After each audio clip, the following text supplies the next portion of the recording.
Washington, President Trump is getting set for his first trip abroad. He's got a very busy itinerary with a full cast of world leaders. It all starts in Riyadh, where he'll meet with the Saudi king and crown prince, along with the Gulf Cooperation Council. Then it's on to Israel and the West Bank for talks with Israeli and Palestinian leaders. After that, Europe for meeting with Pope Francis and summits with the G7 and NATO. Mr. Trump's staff are hoping this tour can serve as something of a reset, but his problems at home could very well follow him overseas. Even still, Trump is ever the optimist. Listen. Tomorrow, as you know, I'm going to Saudi Arabia, going to Israel, I'm going to Rome, and we have the G7. We have a lot of great things going on. So I hate to see anything that divides. I'm fine with whatever people want to do, but we have to get back to running this country really, really well. We've made tremendous progress in the last 100 and some odd days, tremendous progress. Well, Salam Al-Marayati, president of the Muslim Public Affairs Council, joins me now. Salam, thank you so much for joining us. Thank you. So the president kicks this all off with his trip to Saudi Arabia. This is a president, as you and I have discussed in the past, has made comments that have troubled many Muslims here in the United States and around the world. This is a trip that is fraught with pitfalls. Take a listen to former Secretary of State Madeleine Albright. Listen to what she had to say.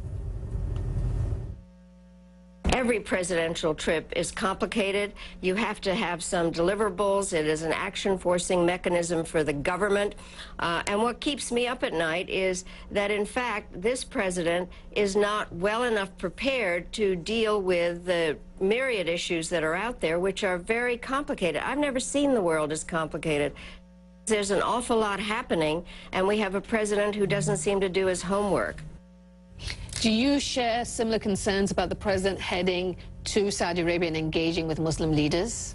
Well, I think it's very clear that this president knows very little about Islam, yet he's going to go give a lecture to Muslim leaders about Islam and about tolerance and respect, and yet he's the one who said Islam hates us.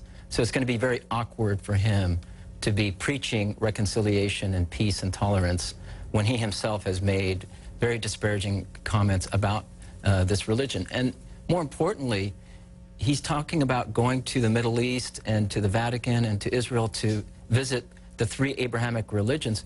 We have the three Abrahamic religions here in the United States. If he really wants to talk about peace and reconciliation, he should be meeting with Muslims, Jews, and Christians in the United States. And if he wants to talk about reform, the place for Islamic reform is America, not the Middle East. The Middle East, as the former Secretary Madeleine Albright said, is still dealing with autocratic rule, religious extremism, lack of central governance, rise of militancy, and this president, I'm pretty sure, is not ready to deal with these set of issues. One of the challenges, especially as we talk about the speech that the president is going to give, is whether he can walk the line and not conflate Islam with terrorism. I mean, that's going to be the challenge for him. The problem is that the people who have really been backing this president are those who believe in the clash of civilizations.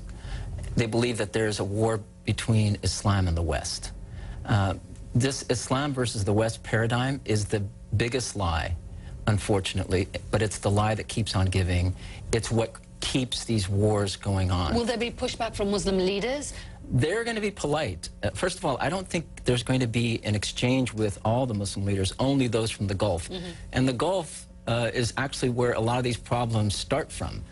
Religious extremism, authoritarian rule, suppression of any groups that leads to a rise of militancy, because Islam is not really practiced freely in those in that part of the world. I'm more free practicing Islam in America than I am in the Gulf or in the Middle East, for that matter. And the question is also going to be one of who is he speaking to truly when he's up there on that stage? Is it a speech for domestic consumption back here that continues along the lines that the lines he's uttered that has given him a great amount of support with his base, or is it truly about striking a new tone when it comes to Trump and Islam? He's going to try to strike a new tone, but he runs the risk of being very condescending and preachy to this group. And in the Middle East, you always have to understand there are three audiences. There's the government, there's the people, and there are the religious groups. He's going to be talking to the government. Most of these government leaders are secular, but they deal with their religious groups. And unless you understand the terrain of that region... Does he? I don't think so. You're going to fall into a lot of traps. And we'll see. But then again, you know, the bar is very low for him. He might surprise us and say a few good things. But I think we're all very anxious about this speech that he's going to make to these leaders, because it's far from actually dealing with the issues that I mentioned that are driving these problems of terrorism. And unless the United States deals with the Syrian conflict, then the refugee crisis is going to grow, more militancy, and of course the Palestinian issue. This is what every Muslim around the world is concerned with, is with the Palestinian issue. We shall see how he gets on in Saudi Arabia, and we'd love to get you back to discuss that in the aftermath. Sure. Salam Al-Marayati, thank you. Thank you.